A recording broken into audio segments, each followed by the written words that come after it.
ఆ భావాలను చెప్పేసుకుందాం. ఏమిటి అంటే స్వామి ఆయన ఈ జీవుల్ని ఎలాగైనా ఉజ్జీవింప చేయాలి అనుకున్నాడు. అనుకుని ముందు వేదాలు ఇచ్చాడండి. వేదాలు ఇస్తే ఎవరికి అర్థమవుతాయండి? సంస్కృతమే కాదండి, అది ఛందోమయమైన ఛాందసమైన సంస్కృతం వేదం. అందువల్ల వేదమంత్రం చదివితే మనకేమి అర్థం కాదు. అయ్యో ఇలా వీళ్ళు అర్థం చేసుకోలేకపోతున్నారే అని చెప్పి పురాణాలుగా, ఇతిహాసాలుగా, ఆగమాలుగా రకరకాలుగా యుగ యుగాలకి దాన్ని మార్చుకుంటూ వచ్చి చివరికి 3 మంత్రాలుగా దాన్ని జాతికి అందించారు. అందులో తిరుమంత్రం 1, ద్వయమంత్రం 2, చరమ శ్లోకము 3. ఇది మనకి అందుబాటులో ఉండడం కోసం పెరుమాళ్ళు చేసినటువంటి ఉపదేశంగా దీన్ని మనం తీసుకుంటాం. ఆ తిరుమంత్రం అంటే ఏంటంటే 3 పదాల యొక్క సమాహారం అండి. అద్భుతమైనటువంటి మంత్రాక్షరాలు, బీజాక్షరాలు తిరుమంత్రం. ఓం నమో నారాయణాయ. ఈ 3 ఖండాలుగా అన్నమాట. ఇందులో ఒక నమః ఉందండి. మరి ద్వయమంత్రాన్ని చెప్పుకుంటే శ్రీమన్నారాయణ చరణం శరణం ప్రపంచే శ్రీమతే నారాయణాయ నమః. అక్కడ ఒక నమః ఉందండి. అంటే ఓం నమో నారాయణాయ అన్న చోట ఒక నమః పదం ఉంది, శ్రీమతే నారాయణాయ నమః అన్న చోట ఒక నమః పదము ఉంది అన్నమాట. మనకి ఈ అద్భుతమైన పద్ధతిని అనుసరించారండి. 1 శరణాగతి చేయడం, 2వది అనిష్టాలు తొలగించమని ప్రార్థించడం, 3వది ఇష్టాలు కూర్చమని ప్రార్థించడం. 6లో 10 దగ్గరకు వచ్చేటప్పటికి ఉలగమండ పెరువాయ శరణాగతిగా తీసుకున్నారు దాన్ని. మరి 7లో 1 ఉన్నిలావయ్య దగ్గరకు వచ్చేటప్పటికి అక్కడ ఉన్న నమః పదార్థము ఇంద్రియ జయము 7లో 1గా చెప్పారండి. ఏదది ఉన్నిలావయ్య అనేటువంటి ఇంద్రియాలకు సంబంధించినటువంటి బాధల్ని మనం 10 రోజులుగా చెప్పుకుంటున్నామే అందులో. ఇంకా 3వది ఈ 7లో 2 ఇష్ట ప్రాప్తి. ఈ 3 పదాలు వరుసగా చెప్పారండి వ్యాఖ్యానంలో. ఏమిటి? 1 శరణాగతి, 2 అనిష్ట నిరసనం. అనిష్ట అంటే ఇష్టము లేని వాటిని నిరసనము పోగొట్టుట. ఇష్టము లేని వాటిని ఏం పోగొట్టారు? ఇంద్రియాల వల్ల వచ్చే బాధలని. కాబట్టి దానికి ఒక మంచి పదం చెప్పారు, అనిష్ట నిరసనం. 3వది ఏం చెప్పారు? ఇష్ట ప్రాప్తి. రఘునాథుడు పాదాలను గట్టిగా పట్టుకొని ఇవే నాకు ప్రాప్తి, దీనికి మించినటువంటి రక్షణ నాకు లేదు అని శ్రీరంగనాథుణ్ణి ప్రార్థించడం అండి. ఇక్కడికి వచ్చేటప్పటికి ఆళ్వార్ల యొక్క మనస్సు స్త్రీత్వాన్ని పొందింది. ఒక సౌకుమార్యం, ఒక మృదుత్వం కావాలి అంటే స్త్రీత్వం కావాలి అని నమ్మాళ్వార్లు అనుకున్నారు. అనుకుని ఒక మగళ్ళగా, అమ్మాయిగా మొదలు పెడదాం అనుకున్నారు. కానీ ఆ అమ్మాయి చెప్పడం మొదలెట్టేటప్పటికే పారవస్యం వచ్చేసి ఏం మాట్లాడలేకపోయింది. ఓహో ఇలా సరిపోదు, తాయిమారవస్థలోకి వెడదాం, మనం తల్లిలా మారుదాం. మరి ఆళ్వారు నాయక పడుతున్నటువంటి కష్టాన్ని రంగనాథుడికి వివరిద్దాం. వివరించి ఆ రంగనాథుడిని ప్రశ్నిద్దాం. ఏమిటయ్యా శ్రీరంగనాథ, ఏదో పెద్ద గొప్ప పని చేస్తాను అనుకుంటున్నావు, నీ వల్ల మా అమ్మాయి చూడు ఎలా అయిపోయిందో, దీనికి నువ్వేం సమాధానం చెప్తావు? అసలు నీ ఉద్దేశం ఏంటి మా అమ్మాయిని ఇలా బాధ పెట్టడంలో అని నిలదీసి అడుగుదాం అని ఆళ్వార్లు తాయిమారవస్థని పొందినటువంటి దశకం ఈ దశకం అండి. ఏమీ లేదు, పక్కన తాగిమారి అవస్థ అని పెట్టుకోండి చాలు.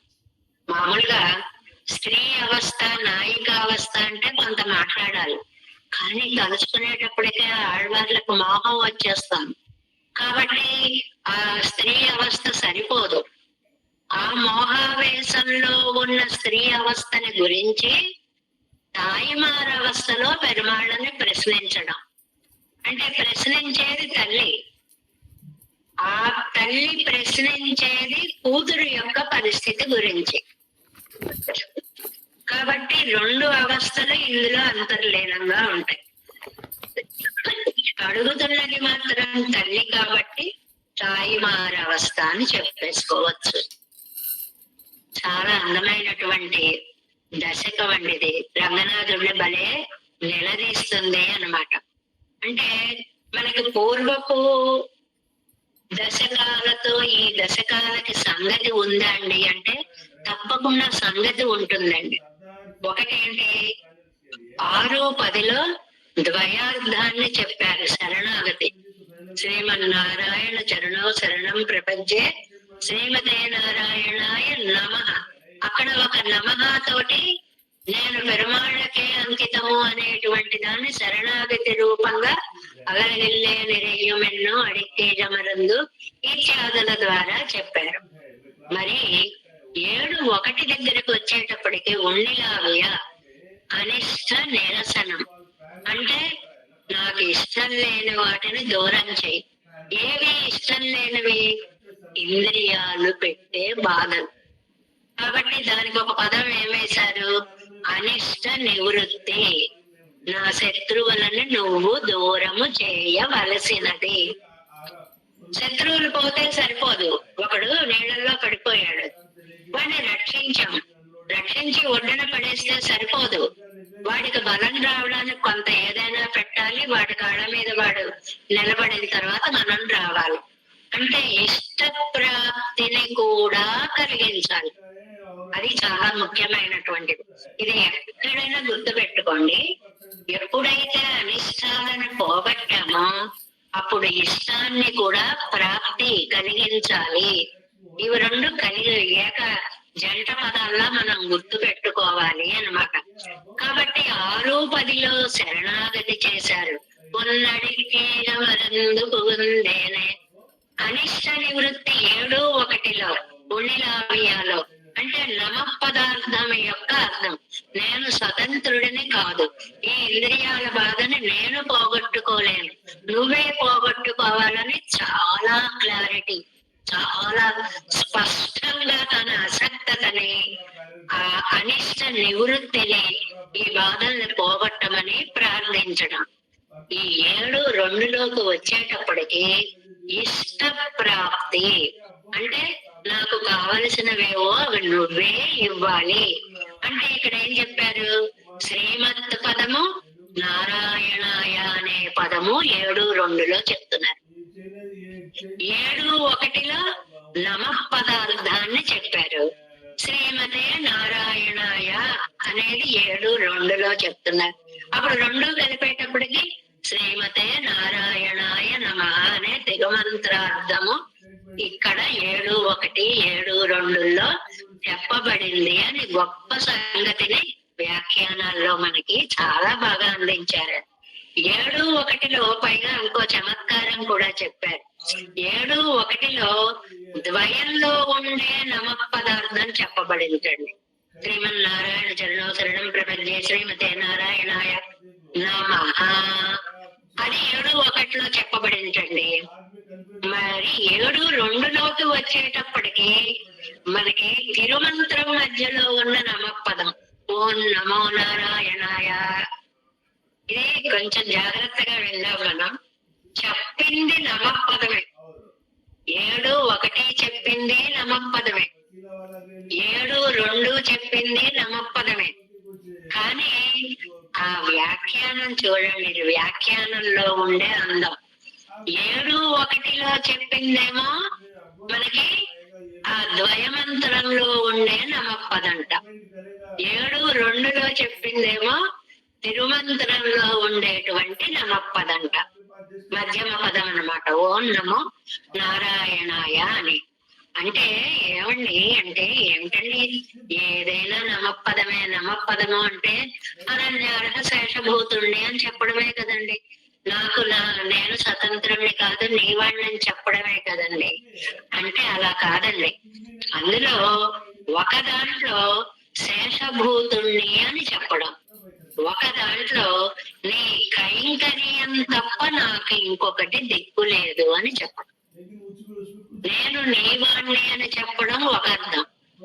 నీ వాడిగా ఉండి నీ కైంకర్యం చేయాలి. నేనే తదీయ శేషత్వం. కొన్ని పదాలు టెక్నికల్ గా కొంచెం పెద్ద పెద్ద పదాలు వాడతారు కానీ తదీయ శేషత్వం. తదీయులు అంటే భాగవతోత్తములు, వారికి శేషభూతులమై ఉండడం. దాంతో పాటు విరోధ నిరసనం, నా మహా నాకు కాదు. ఈ రెండు కలిపి చక్కగా నమపదార్థం చేత చెప్పబడ్డాయి. భగవత్ ప్రీతికి అంతులేని ప్రేమ ఉండాలండి. ప్రేమ ఉంటేనే కైంకర్యం చేయగలుగుతాం. ఇవి రెండు ఒకదాంతో ఒకటి విడదీయరాని పదాలు. అనుభవ జనిత ప్రీతి అంటారు దాన్ని. పిల్లాడు ఉన్నాడు, మీ అబ్బాయి, వాడిని ఎత్తుకోవాలి, వాడికి అన్ని పనులు చేయాలి. అందులో మనకి ఏది బాధ అనిపించదు. ఎందువల్ల? ప్రీతి కారణంగా. ప్రీతి ఉంటేనే కైంకర్యం చేయగలుగుతాం. అది లింక్. మన వాడి యందు మన అనే బుద్ధి ఉంటేనే వాడికి అన్ని పనులు మనం చేయగలుగుతాం, లేకపోతే చేయలేం.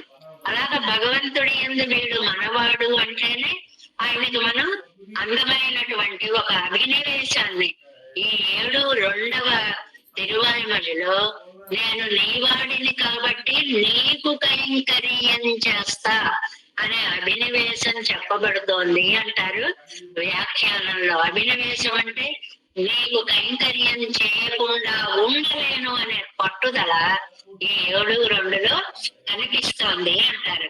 ఈ మాటలు గుర్తు పెట్టుకుంటే చాలు. కైంకర్యానికి కారణం ప్రీతి, ప్రీతికి కారణం అది ఒక ప్రావణ్యం. అంటే నీకు చేయకుండా నేను ఉండలేను అనేటువంటి ఒక భావన అన్నమాట. కాబట్టి ఇక్కడ ద్వయమంత్రాన్ని 7:1లో ఒక చిన్న పాయింట్ రాసుకుంటే చాలు. 7:1లో ద్వయంలో ఉన్న నమ పదార్థం చెప్పబడింది. 7:2లో తిరుమంత్రంలో ఉన్న నమ చెప్పబడింది. ఏమండి, ఎక్కడ పదార్థం అయితే ఏమండి, 2 నమహానే కదండి. అంటే కాదు, ఒక చోట ప్రీతి చెప్పబడింది, ఒక చోట కైంకర్యం చెప్పబడింది. నిజంగా మహానుభావులు కింద వ్యాఖ్యానాలలో ఎన్ని విశేషాలను అందించారండి. ఏదైనా ఒకటి ఏదైతే ఏంట్లే ప్రీతి ఉంటే కైంకర్యం కాదండి. ప్రీతి వేరు, కైంకర్యం వేరు. నువ్వంటే నాకు ఇష్టం వేరు. ఇష్టం ఉన్న చోట పని చెయ్యడం వేరు. ఇష్టము పని 2 ఎప్పుడు ఒకటి కావు. అందువల్ల ద్వయమంత్రంలో ఉండేటువంటిది నమపదం 7:1. తిరుమంత్రంలో ఉండేటువంటి నమ పదార్థం 7:2. చాలా అద్భుతమైన వ్యాఖ్యానం అండి. ఈ స్టేట్మెంట్ వ్యాఖ్యానాల్లో ఇచ్చారు పెద్దలు మనకి. ఇవి చదివితే గాని రత్నాలు సముద్రం నుంచి బయటపడవు. లేకపోతే ఏం చెప్పేస్తాం, 2 నమ పదార్థం యొక్క అర్థాన్ని చెప్పారు, అయిపోతుంది ఓవరాల్ గా. కానీ అలా కాదు. ఒకటి ప్రేమను ఆవిష్కరిస్తోంది, ఒకటి కైంకర్యాన్ని ఆవిష్కరిస్తోంది. ఈ మాటలు మాత్రం చాలా చాలా బాగున్నాయి అనిపించింది చదువుతుంటే. అయ్య బాబాయ్, మహానుభావులు ఈ సముద్రాన్ని చిలికి ఎలాంటి రత్నాలను బయటకు తీస్తున్నారా అనిపించింది ఆ వ్యాఖ్యానం అంతా కూడా. అది మనకి 6లో శరణాగతి చేశారు. శరణాగతి చేస్తే ఆయన ముఖం చూపించలేదు. ఏమిటి కాలమైంది, ఏమిటి కారణమై ఉంటుంది? అవునులే, దేశ విప్రకృష్ట పరిస్థితి. ఆయన ఎక్కడో పరంపదంలో ఉన్నాడు, నేను ఎక్కడో భూమండలంలో ఉన్నాను. దేశం చాలా దూరం, విప్రకృష్టం అంటే దూరము కాబట్టి దూరంగా ఉన్నాను కాబట్టి వినపడలేదేమో అంతేకాదు కాల విప్రకృష్ట పరిస్థితి, ఆయన ఎక్కడో అనాదిగా ఉన్నటువంటి వాడు. నేను ఇందులో ప్రతి క్షణం మార్పులు చెందేటువంటి కాలానుగుణమైనటువంటి ఈ దేహాన్ని పొందేటువంటి వాడిని. అధికారి పోనీ, అధికారి అంటే బ్రహ్మాదులైతే పాల సముద్రం దగ్గరికి వెళ్ళి అక్కడ శరణాగతి చేయగలుగుతారు. మనకి అక్కడికి వెళ్ళే యోగం ఉందండి. ఇక్కడే పరమాత్మని మానసికంగానే చేరలేకపోతున్నాం. ఇంకా పాల సముద్రాలు అవి మనకెక్కడ కనిపిస్తాయి, సినిమాల్లో చూడాలి తప్ప దానికేమి కాదు. ఇంకా ఏం చేశారు నమ్మాళ్ళ వాళ్ళు. కాబట్టి పరమపదమా అంటే చాలా దూరంగా ఉంది. దేశాన్ని బట్టి కాలమా ఎప్పుడుదో అది ఇప్పుడు నాకు అందుబాటులో ఉన్నటువంటిది కాదు. పోనీ వ్యూహాన్ని సేవిద్దామా, అది బ్రహ్మాదులకే ఇదైనటువంటిది. అంటే పర వ్యూహ విభవాల వరకు చెప్పారు. పోనీ అంతర్యామిని సేవిద్దామా, అబ్బో భూమి కింద, భూమి మీద నడుస్తున్నాం, కింద నిధులున్నా మనకి తెలియదు. లోపల ఉన్న పరమాత్మని, నాలోనే ఉన్నవాడు నాకు అగుపడనిదేమో, ఈ దాగుడు భూతలేమో, ఈ సృష్టి విచిత్రమేమో.